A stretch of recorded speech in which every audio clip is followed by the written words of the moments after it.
on air, online, on mobile. Fox Toledo News at 10 starts right now. Today is a day of remembrance in the Jewish community as members of the faith honor those who lost their lives during the Holocaust. Good evening, I'm Sean Haggerty. Fox Toledo's Jennifer Steck joins us live with how the Toledo Jewish community honored the men and women who lost their lives because of their faith. Jen.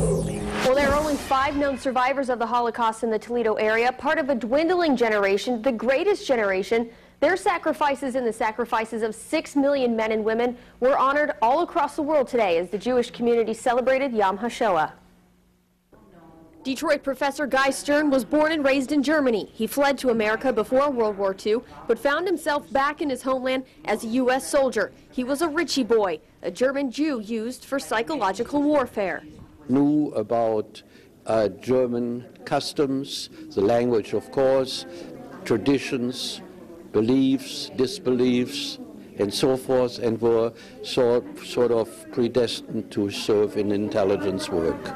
Stern survived the war and Holocaust. His immediate family did not. He spoke today in front of members of the Toledo Jewish community to commemorate Yom HaShoah, a day to remember victims of the Holocaust, a sentiment Tom Helberg is familiar with. Both of his parents and many family members were in Nazi death camps. It's really incumbent on the next generation to make sure that, the world never forgets, because also the world would be naive to think this kind of thing couldn't happen again under the right circumstances. So people tend to think it's ancient history, it's just a generation ago. And so I think that, it's just as important, if not more, today than it ever has been. As Helberg says, and Stern agrees, survivors of the Holocaust are becoming far and few in between, making future generations responsible for keeping the memory alive. Our generation, my generation, is going to disappear.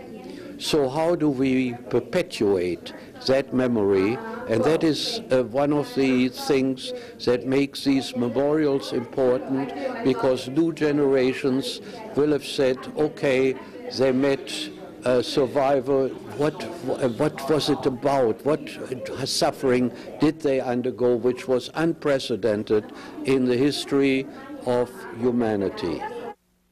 2012 marks the 67th anniversary of the end of World War II and the Holocaust. Reporting tonight, Jennifer Steck, Fox Toledo News.